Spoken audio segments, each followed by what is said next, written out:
मैं DM gastroenterologist हूँ।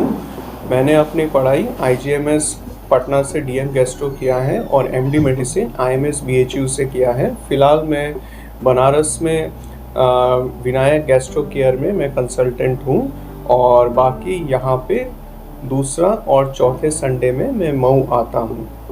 मऊ में जैसे मैं शुरू किया अपना जर्नी, यहाँ पे मैंने अभी तक दो ओपीडी किया है जहाँ पे बहुत सारे मैंने मरीज़ देखे हैं। और यहाँ पे जो मैंने देखा है मरीजों में जो सबसे कॉमन गैस की बीमारी है, पेट भारीपन, खट्टी डकार आना, पेट ना साफ होना और पेट में वज़न बढ़ जाना, ये सब शिकायत मुझे बहुत ज़्यादा मिली है। तो ये मेरे लिए बहुत बड़ा एक अवसर है कि यहाँ पे मऊ में आके मरीजों को देखना, उनका सेवा करना और आगे के लिए भी यहाँ पे हर दूसरे और चौथे संडे में मऊ में मैं अपना ओपीडी करता रहूँगा। सर, फैटी लीवर से क्या दिक्कतें हो सकती हैं? फैटी लीवर आज सबसे कॉमन बीमारी है जिसके कारण लीवर सिरोसिस होता है। लीवर सिरोसिस मतलब लीवर सिकुड़ जाना या लीवर खराब हो जाना। फैटी लीवर होने का जो प्रमुख कारण है आज का खान पान, जो कि खान पान में तेल मसाला ज़्यादा रहता है और बाहर की चीज़ें हम लोग ज़्यादा खाते हैं, चर्बी वाली चीज़ें ज़्यादा खाते हैं। ये सब चर्बी वाली चीज़ें जब हम लोग खाते हैं वो डायरेक्ट हम लोगों के लीवर में जाके जमा हो जाता है और लंबे टाइम पे लीवर में चर्बी जमने से लीवर सिकुड़ना चालू होता है। लीवर सिकुड़ने से या लीवर सिरोसिस का जो लक्षण होता है उसमें मरीज जैसे भूख ना लगना, थकावट होना, फिर पीलिया हो जाना, फिर धीरे धीरे करके पेट में पानी बनना या खून का उल्टी होना, ये सब लीवर सिरोसिस के लक्षण हैं। तो कोई भी मरीज जिसका अल्ट्रासाउंड में फैटी लीवर आता है उसको पेट के डॉक्टर्स को दिखाना चाहिए, पेट के डॉक्टर को मिलना चाहिए और उनका एक फाइब्रोस्कैन करके एक जांच है उसको कराना चाहिए। फाइब्रोस्कैन एक अल्ट्रासाउंड की तरह जांच होता है जिसमें 3 घंटा खाली पेट रहना पड़ता है। उस जांच से ये पता चलता है कि लीवर में कितना % चर्बी है और लीवर कैसे काम कर रहा है। ये जानना बहुत ज़रूरी है क्योंकि इसको जानने से हमें लीवर की दवा शुरू में ही हम लोग शुरू कर सकते हैं जिससे लीवर सिकुड़ना वो कम कर सकते हैं और लीवर ठीक हो सकता है। लेकिन अगर यही मरीज अगर फैटी लीवर का इलाज शुरू में नहीं कराता है और अपना खान पान को ठीक नहीं करता है और वज़न एक ऐसा चीज़ है जो भी वज़न जिनका ज़्यादा रहता है उनको लीवर में चर्बी होने का दिक्कत ज़्यादा रहती है। तो वज़न अगर कम नहीं करता है तो दिक्कत आगे बढ़ सकती है और लीवर सिरोसिस उस मरीज को हो सकता है। तो वजन कैसे कम कर सकते हैं? वज़न कम करने के लिए पहले तो चीज़ है कि मीठा चीज़ें आपको एकदम बंद करना है। मीठा खाने में, चाय में शक्कर बंद करनी है और कोई भी चीज़ जो कि मीठा रहता है उसको बंद करना है। जैसे फल में आम हो गया, तरबूज हो गया और सब्ज़ी में आलू हो गया, शक्कर हो गया, ये सब चीज़ें कम करनी है। दूसरा, बाहर की तला हुआ चीज़ें जो है वो कम करना है और सुबह उठ के कसरत करना है। कसरत मतलब आप सुबह उठ के रनिंग करिए या तो साइकिल चलाइए, ये सबसे वज़न कम होता है। और हफ्ते में 2 दिन ज़रूर फास्टिंग करिए। फास्टिंग जो कि जिनका वज़न ज़्यादा उनके लिए मैं बता रहा हूँ, 16 घंटे फास्टिंग करना चाहिए। जैसे सुबह 10 बजे खा लिया और शाम को 6 बजे खा लिया, ठीक है। उनको 16 घंटे फास्टिंग से उनका वज़न कम होगा।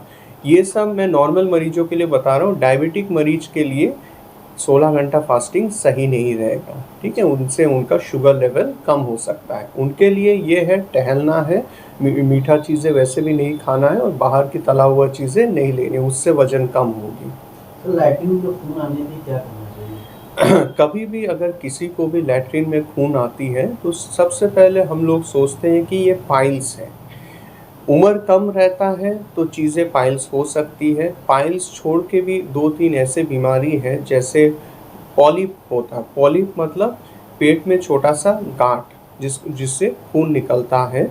वो या तो अगर उम्र वाले लोगों में खून लैट्रिन में खून जाती है, आंत में कैंसर में भी यही शिकायत होती है। मतलब बवासीर छोड़ के पॉलिप छोटा गांठ और कैंसर, आंतों में कैंसर, इसमें भी खून जा सकती है। तो तुरंत अपने निकटवर्ती या पेट वाले डॉक्टर से संपर्क करना है। और एक कोलोनोस्कोपी, कोलोनोस्कोपी मतलब दूरबीन से आंतों को देखना, बड़ी आंत को देखना, दूरबीन से बड़ी आंत को देखना चाहिए। ये जांच से पता लग जाएगा कि पाइल्स मतलब बवासीर है कि गांठ है या घाव है। ये तीनों में अंतर करना बहुत ज़रूरी है, क्योंकि तीनों का इलाज अलग अलग तरीके से होता है। सर, काला लैट्रिन और खून की उल्टी के कारण क्या हो सकते हैं? जैसे हमारे पास बहुत समय मरीज दूर दूर से आते हैं कि लैट्रिन काला हो रहा है, कि खून की उल्टी हो रही है। तो जैसे सबसे कॉमन जो भी कारण है, पेट में अल्सर बन जाना। पेट में अल्सर बनता है तो उसमें काला लैट्रिन हो सकता है, या तो खून का उल्टी हो सकता है। दूसरा चीज़ है लीवर सिरोसिस। लीवर सिकुड़ने से खाने के नली और पेट में मोटे मोटे नसें बन जाती है, जिस नसें फटने से खून का उल्टी हो सकता है, या तो काला लैट्रिन हो सकता है। उसको छोड़ के भी गैस्ट्राइटिस और भी 2-3 मेलरी वेज, जो भी शराब पीते हैं, शराब पी के एकाएक जोर से उल्टी होने पे भी उसमें खून रह सकता है।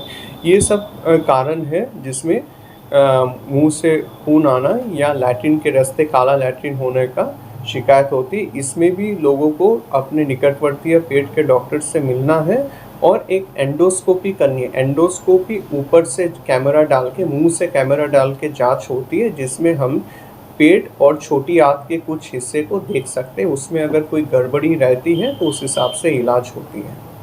सर, अगर हम बात करें गैस की, तो आजकल लोगों में काफ़ी गैस हो रही है। पता है, जैसे चाय से भी गैस होती है, तो गैस से बचने के लिए क्या करना है? गैस से बचने के लिए, जैसे गैस क्या क्या कारणों से बनती है, पहले हमें ये जानना चाहिए। पहले तो है कि मसालेदार खाना, जो भी खाना है जो उसमें ज़्यादा मसाला रहता है, उससे गैस बनती है, गैस एसिड की दिक्कत आती है। दूसरा, एक बैक्टीरिया रहता है एच पाइलोरी।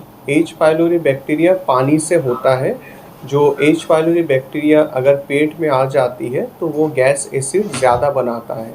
अगर ऐसे लंबे टाइम से किसी को गैस एसिड की दिक्कत है तो उसको एक एंडोस्कोपी, मुंह से पाइप डाल के जांच करनी चाहिए एंडोस्कोपी की, जिसमें हम लोग एच पाइलोरी बैक्टीरिया का जांच करते हैं। अगर वो पॉजिटिव रहता है तो उसको 14 दिन का एंटीबायोटिक हम लोग देते हैं, ताकि गैस एसिड कम हो जाए। तीसरा चीज़ है तनाव। तनाव आजकल के डेट पे हम लोगों ने देखा है कि लोगों के जीवन में तनाव बहुत ज़्यादा बढ़ गया है।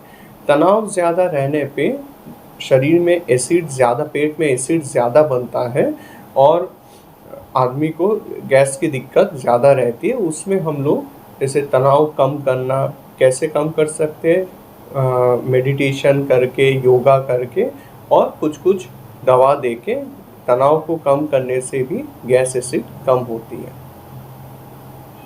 मुलाकात करनी चाहिए अपनी दिक्कतों को समझते हुए।